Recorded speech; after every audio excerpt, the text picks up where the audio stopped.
Hey everybody, this is DM Mike, and this is the next thing that I use for Dungeons & Dragons. Now, we've talked about a lot of things. We've talked about sound, we've talked about outlining, we've talked about the actual tabletop itself. I want to talk about maps. Now, sometimes I will create my own maps, which is fun but time-consuming. Other times I will purchase it directly from Blando or Jerry Blando. I think that's the same guy. Well, the guys who do the actual artwork in the campaign books that you're buying. Other times, you take it off D&D Beyond directly. But there's other times where I don't want to hand illustrate the stuff. Which is what I do when I make my own maps. I'm an illustrator by trade, cartoonist, so it kind of comes naturally to me. That's what I want to do. But then sometimes I really want to save some time and just have something else do it. So what do I do in those situations? I turn to Dungeon Draft. Now, this is a new software program that's still kind of in early access, and it's getting constant updates, and it's been a hell of a lot of fun to use. It has cranked out a lot of maps for me. I took this map-making software and I purchased it for Dragons of Icespire Peak, which, of course, at one time I was just taking the maps directly off of D&D Beyond, where you get a free, you get the adventure totally for free, and you can do that. You could just take them all off there and put them right directly on Tabletop Simulator. But the more I did that, the more I realized I don't like these maps. They're just, they're not very good.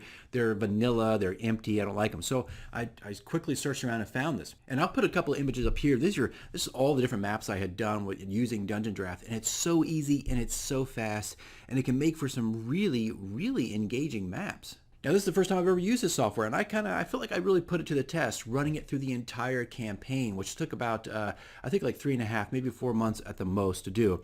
And going forward, I think it will be one of those things that I use constantly. Now, so you're only creating 2D maps here, not going 3D, so if you just like 2D maps, then this is great, but you could crank out a map like in 10 minutes or less if you have a general idea of what you're doing. I've always recommended that if you're going to go and try to make a custom token, if you're going to make a custom map, sketch it out first, right? So that takes its own time. But once you work those things out, you're done. And the map software is pretty intuitive, and there's plenty of things online where you can go to and figure out how to use it in more depth. But you know what? The entire time for Dragons of Icespire Peak, I just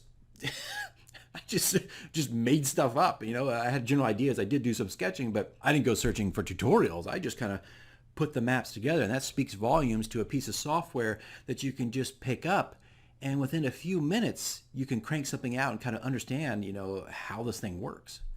So guys, go check it out. It's Dungeon Draft. I think you can find it on Humble Bundle. Just Google it. You'll find it where it's at. It's still in that early phases, but it's adding more assets all the time. And it's really, really fun to use, especially if you just want to stick to 2D stuff. And I think some of the maps I showed you too, I took some of those 2D maps and put it into Affinity Photo, which is just a knockoff of Photoshop, and added more value and highlights and different things to that. You can do that too. You don't have to. You could, matter of fact, towards the end of the campaign, I just nixed that, just started using the maps I had created in the software and really didn't add much to them. But go check it out, guys. It is an alternative to making your own or purchasing a lot of different maps. You can sit there and just in a few minutes crank something out. Sorry, guys, that is what I use for Dungeons & Dragons now and definitely going forward. All right, guys, see you in the next one.